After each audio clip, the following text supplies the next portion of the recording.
You're listening to She's the Business podcast. You know how some people have true authority in their space? Like, without a doubt, you know them as the go-to person in their area. Well, what if you could create that for yourself as well? What if you could be the go-to person in your area, in your niche, and not be the best kept secret, like I hear so many people feeling frustrated by all the time? Well, if that's you, if you're currently the best kept secret, or if you really want to step out even further and be the absolute go-to person in your niche, then today's episode is just for you. We're talking about what creates true authority, not false authority, and the 3 easy steps that you can implement today in your business in order to create it. So stay tuned, it's coming right up. Hi, I'm your host, Jessica Osborne, and over the last 25 years in marketing and business, I've helped many brands to launch, scale, and grow, with some of them becoming multi-billion-dollar companies. I'm here to inspire you to get out of your own way and create a profitable, fulfilling business while living the lifestyle you really desire, without all the hustle. So I bring you She's the Business podcast, a unique blend of strategies, tactics, mindset, health, and spirituality, literally everything you need to be the successful leader of your dream business. Made by women for women, this is your weekly dose of motivation and inspiration. Hello, my beautiful people. Welcome back to She's the Business podcast. Today, we're talking all about how to create true authority, and in 3 easy steps, because I know that you love a step-by-step process, and who doesn't like to break things down into just the simple 3? So before we get into the steps, let's backtrack a minute and actually talk about what is authority? Why do we even want it? Why is it important? Why should you even listen to this episode? Now, I'm sure if you've clicked play that you're already thinking authority is something that I know I should have, but why should we have it? Well, if you're a coach, an expert of some sort, selling your expertise through courses, a membership, you're a leader, you're a mentor, an advisor, even a consultant, you're basically in the business of selling your expertise. And therefore, you have to have a degree of authority in order for somebody to say, yes, I'm going to pay money to work with you. Now, we know that deep down, because think about it, when you're purchasing from somebody, when you're deciding what coach you're going to hire, or a consultant you're going to use for your business, or even, a bookkeeper, somebody like that, you're choosing somebody that you feel has authority in their space, because you're going to trust them to deliver on what it is that they do, right? Otherwise, we're not choosing them, because we'd be thinking, if I don't trust them, then I'm not trusting I'm going to get the outcome. So I've just mentioned 2 really important reasons. One of them is when we have authority, you get that label as the go-to person in your space. Now, that's something I know so many people are really hankering after. They say so often, well, I've got this really great offering. I know I can help people, but it's like I'm invisible. I'm the best kept secret. I want to be the go-to person in my space, but how can I be? And there's really that simple answer. There's a big divide and a real lack of authority that's being built in that place. So if that's feeling like you, then today there's a really good question to ask. Are you being seen with authority? Meaning, have you actually created authority? It is a perception in the eyes of the other person. And yes, it is subjective, completely subjective. It's a perception, but it is something very real that you can create. And there's a big difference between what I would call true authority and what I would call hot air, false authority. And maybe this is the sort that you've seen some people attempting to create, and then marking them off as like, oh, well, they're scammy, or they're, promo marketers, or, there's all these labels that people put out there. And I think this often happens when somebody has created what we would see as false authority. It's really surface level, shiny, hot air, but it's not true authority. Now think of somebody who you feel has true authority in their space. Like when I say that, no doubt somebody came into mind for you. I didn't actually have this written down or thought through beforehand, but when I said that in those words, like who has true authority, a name that sprung to mind is Simon Sinek. Now, you no doubt know who Simon Sinek is. He's a real leader in leadership and in understanding how to lead humans. That is his area. Now, he has authority. Why does he have it? Is it because he's interviewed a lot? Is it because he's got books? Is it because of any of these things? Well, actually, no, because you can write a book. That doesn't mean that you're going to have authority. That doesn't mean that what you're saying is of value, is of substance. Simon Sinek has true authority because he demonstrates it. He demonstrates it all of the time. He leads people. He shows us how to think differently. And I'm going to get into what the 3 steps are that you can create authority. And I'm not saying that you need to be Simon Sinek. It's not like we need to be the absolute number one leader in our space in order to have authority. Anyone can create it. You can create it for your particular space. No matter who you are, you can create it. It is possible for anyone. But a lot of people aren't willing to do this. Maybe they're not willing to really do the work, or they're so after the quick fix that they're chasing after what I would call the hot air, false authority things. So let's just quickly get those ones out of the way first off, because I've mentioned one already. Actually, I mentioned 2 of them to do with Simon. So things that people often do that they think creates authority, but really what these things are doing is boosting their own self-confidence, helping them to feel like they're confident enough, which in their own mind creates authority, but it's not really creating authority in the minds of others. Number 1, a book. So a book. Books are great. Anyone can write a book. My mother-in-law wrote a children's book. You know, there are so many people out there who can write a book, and I'm not taking anything away from books. I co-authored one as well myself, but that does not instantly give me authority.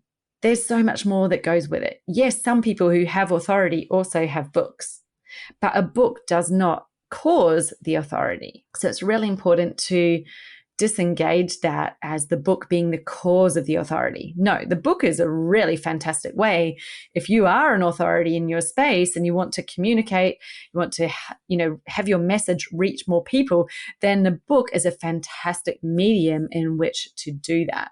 But it does not give you authority. There's unfortunately some people out there, and I came across this and was absolutely horrified. I thought, how could anybody even consider this at all? But there are companies out there that are basically ghostwriting books for people. They've got standard content that people pick and choose, and they put it together in a book, put your name on it and go, bang, there you go, you've published a book. So the person hasn't actually even written it themselves. Now, for me, that is so out of integrity, so completely incongruent with what it is that you're trying to achieve by having a book, that I think it's ridiculous. But there's so many of us in the world who get bought into this promise that having a book will mean that you have authority. And that's certainly what those people are promoting it as being or as doing. So that's great. Now, there's other things that fall into this category. Having a podcast, having a YouTube channel, speaking on stages, all of these things, again, fantastic mediums for getting across your message, for communicating with people, for growing an audience and sharing that with people. But it's for sharing your authority. It doesn't create the authority. Just because you have a podcast doesn't suddenly mean that you're an authority in what you're talking about. Just because you have a YouTube channel, and even if you have an audience of people, that still does not mean that you are an authority. Interesting, right? Now, in the social media world, something that has been earmarked, I guess, or put up on a pedestal as, well, this is what you're aiming to achieve because it gives you authority, is social proof, is a large audience. Now, we've all heard that. You've seen it, no doubt. When you're starting your business, you're thinking, I need more people in my audience so that it looks, I have a better social proof and more following. Does this give you authority? At what point does the number of people in your audience mean that you have authority? Now, I love to challenge the status quo. I love to challenge these perceptions because let's examine it for a minute. There are influencers out there who have built audiences of in the hundreds of thousands of followers. Are they an authority on anything? They may actually be an authority on how to take great selfies and turn an Instagram account into a huge following. But now some of these people try to monetize their audience by becoming the face of a brand, and sharing certain brand products on their accounts and asking people to buy. But many of them have completely no success in having their audience buy the products, which is really interesting, isn't it? They've got this huge following.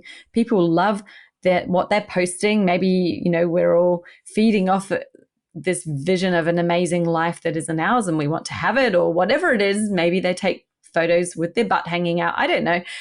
The thing is that they're still not able to sell something because it's not about their authority as to why people are following them. People are following them for whatever reason.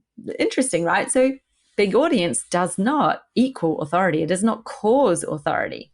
People who have authority tend to grow a large audience because people like to follow them and they like to listen to what they have to say.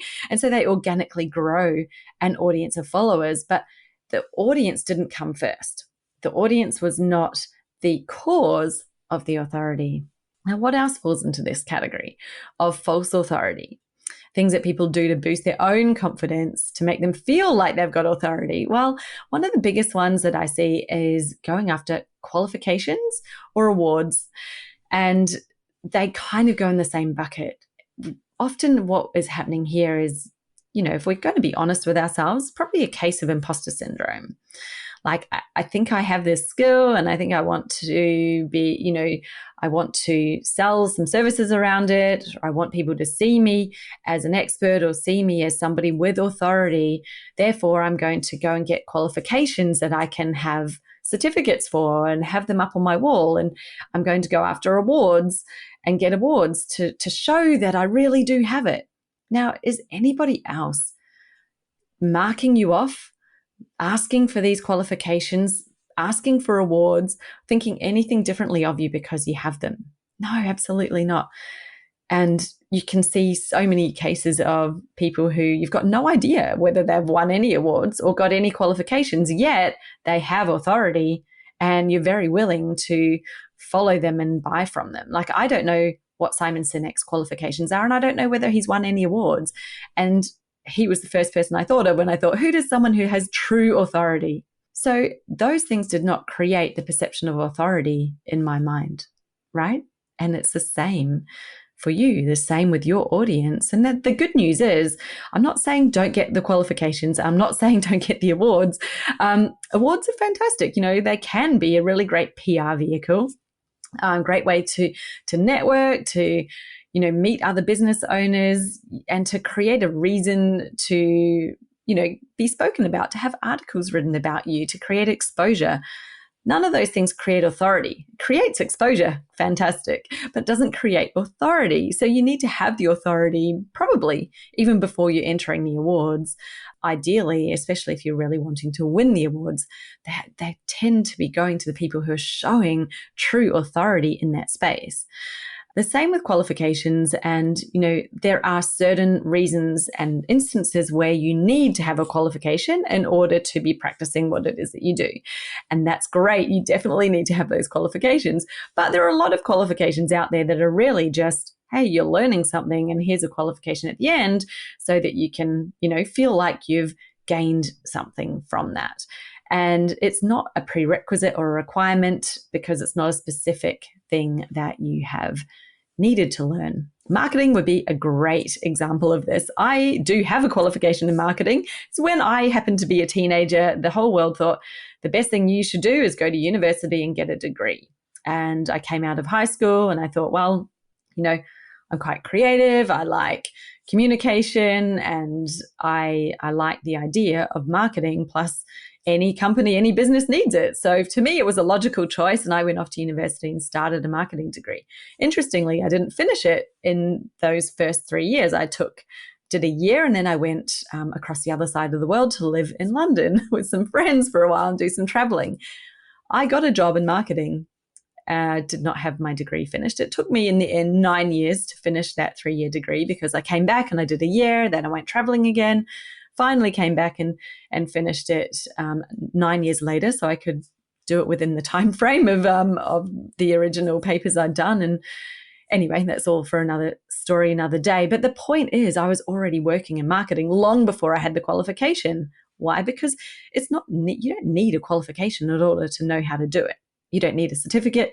You don't need a course. Yes, you do need to learn some things, and the courses can help you to fast track the knowledge.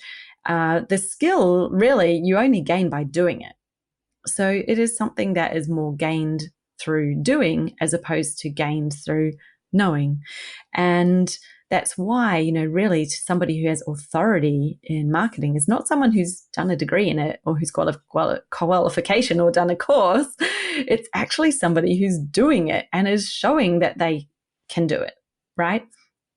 So false authority, hot air, real authority is something that's true authority. It is something that emanates from you as an energy. It is a perception that people get because they are seeing it in you. They are feeling it from you, and they're hearing it as well. Now, you can only achieve that on all of those levels when you have true authority. Now, I'm going to get into now, what are the 3 easy steps for you to create authority? Now that we've clarified what does authority mean, what it's not, all of the accolades that people think that they need, which really just give their own confidence. And, it's not the platforms on which to communicate it. Those are just channels, books, podcasts, YouTube. Are great channels for communicating, but they don't create authority for you. So what does create it? Well, step 1. So let's get into this now. First of all, it is about mastering a specific skill. Now, I'm going to emphasize the word specific here because it is a specific skill. In order to have authority, it is really around a specialization in a certain area. Now, to be specialized, it means it's a specific skill that is something that you're doing and probably for a particular type of person, entity, being, something specific. It's not like, oh, well, I have this skill, but it's for everyone. Well, it's kind of harder to have authority in that because everybody starts going, well, I don't know, is it for me or is it not for me? Is it relevant? And straight away, the power of it is diminished. So it is a specific skill and it has a really specific, well-defined area. You've ring-fenced an area of expertise. Now, in defining it, something that I love to do, and this is, what we do within the Business Jam program, I help my clients to do this, but funnily enough, Business Jam itself is a framework. Now, a framework is a really great way to define your specific skill. And therefore, from that, it starts to build authority. Why? Because this isn't just something generic that you're repeating. It's not something that has no specificity or clarity on what it actually is. When you create a framework, you're creating something that's very tangible, that either has phases or it has pillars, segments that combine together to define what it is. And that's why it's a really great way to build your own authority is by having your own framework, because you can then speak to it in a way that nobody else can. Now, that's why the very first part of my framework in Business Jam, ironically, and this is very meta, I know, is your expert zone. So it's actually defining what is your expertise. What are you going to build your authority on? Getting really clear on that is step 1 in the Business Jam framework. And that's why it's so important. That's why it is step 1, because without it, it's very hard to even know where to begin. How do you even create a framework? What do you put in it? Well, it's because if we're diving into that question straight away, we may not have actually nutted out what that area of specialism is. What are you specialized in? What is this thing that you're going to build your authority on? So that is number one.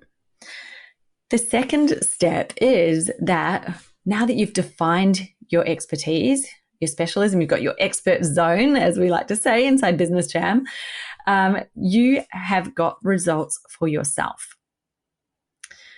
So yeah, are you walking the talk? Now, this is another way that you can really quickly, and you already automatically do this, you'll know whether somebody has true authority or if they are trying to pretend that they have authority in something. Now, what does a pretender look like? Well, you probably have them in your inbox almost every day, if not every week. Somebody who's attempting to sell you a service, yet they're not doing the thing themselves. I don't know how many people jump into my inbox saying, hey, I don't even know who they are. They're some random stranger, but they're like, hey, Jessica, we can help you to get clients. And I'm thinking, okay, well, clearly you need help getting clients because you're a random stranger jumping into my inbox. I haven't asked for help with this. I haven't even mentioned that I need help with it. And yet here you are trying to dig somebody out to find someone who might want to be a client with you. So clearly you're actually the one that needs help finding the clients. And it is so ironic, isn't it? But they have no authority. There's zero interest there. And they're just a random person, usually with absolutely nothing to show for anything. So why would someone sign up to work with them on the thing that they're saying they do when they're not actually doing it themselves? So many people say, I can help you get hundreds of clients by improving your social media, yet they're in my inbox trying to sell to me. I'm like, if you can get hundreds of clients using social media, why aren't you doing it? Instantly, it's so clear that they're completely lacking in authority in what they're trying to sell because they're not doing it themselves. Very, very difficult to sell anything from that place. You're absolutely lacking in. So develop a skill, master it, have some level of expertise in it. Really important. Define that expert zone, master it, get results for yourself. And probably if you have done step one, you've also done step two. I think it's really, really hard to master something if you haven't actually done it yourself. Step one and two go hand in hand, but the results that you've got for yourself are really important. They give you a level of authority. So now we're starting to get somewhere. Step three is, have you then been able to help somebody else get results with your framework, with your way? That is the trifecta. When you have all three of these pieces, you've got a specific area of specialization, you've got your expert zone, you have got results for yourself using your particular way. So as I said, I really promote having a framework that then is yours because it is the easiest way for you to talk about, demonstrate, and share your authority. It gives you central points to speak to. It gives you a unique way of talking about something that no doubt other people have learnt ways of doing before themselves. I don't think there's hardly anything in this world right now that is brand new, except the very, very latest technology that's coming out. But, most other things have already existed. We just talk about them in different ways. We share them in different ways. Your way may be a great way for somebody else as well. But in order to have that authority, have you been able to get results for somebody else using your framework, using your way? And yes, when you have all of those things, then you have authority. Now, how to have that true authority? If you did all those things, but then you kept it all to yourself, do you have authority? Well, given that authority is something that's sort of seen in the eyes of the beholder as opposed to in our own eyes, then probably not. I think that if we're going to wrap this all up and finalize this segment, then once you have those three, it's communicating it in a really clear way. And that's absolutely, again, thinking about my framework, step number 3 is how you're communicating. How you're communicating that authority, creating that experience of authority in the minds of your audience, which helps you to attract them. And we all know that when you have authority, you've communicated clearly, then sales are easy. It just is a fact.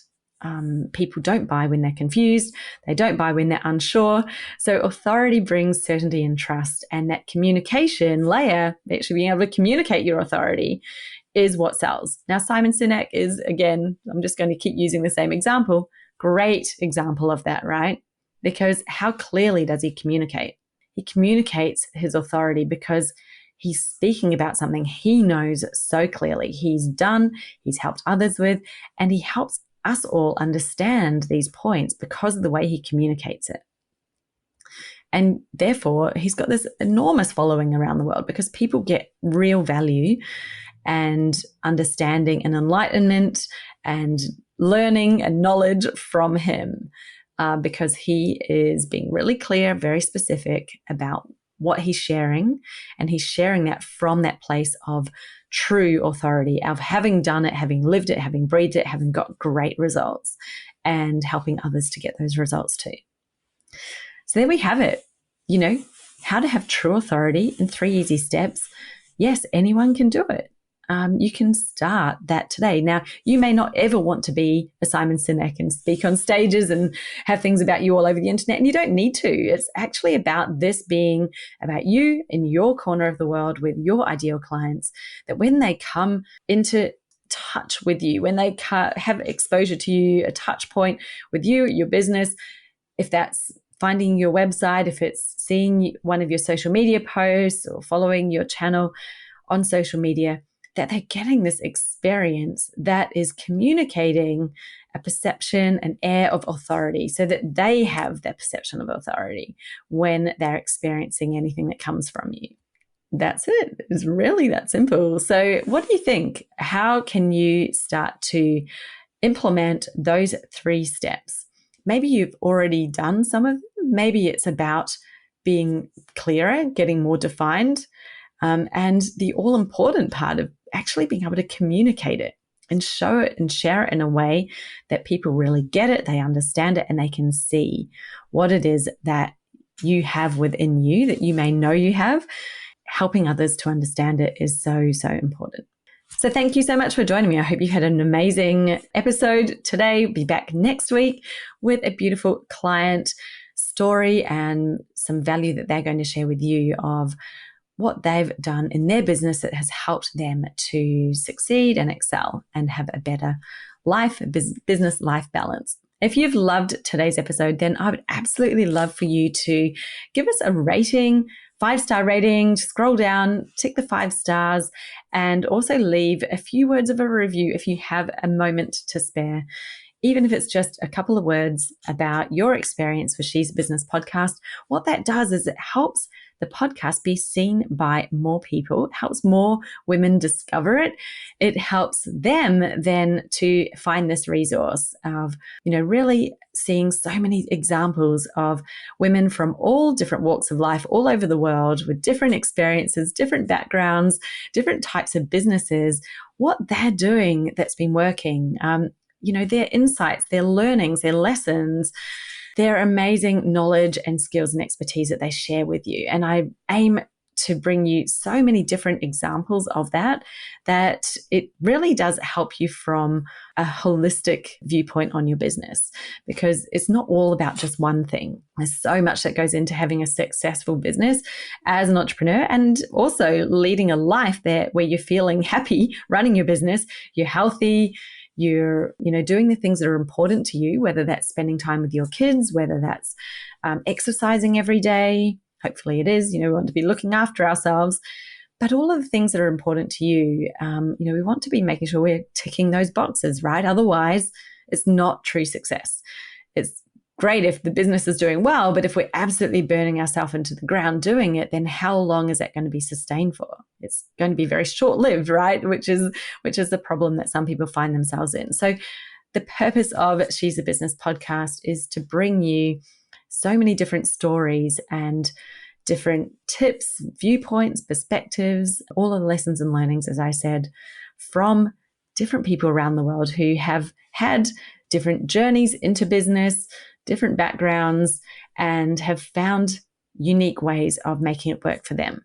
so that you're inspired, you're motivated, you can take and choose which of those are relevant for you and which ones you want to use in your business. But that is my intention for you. So I thank you very much for tuning in today, for listening in.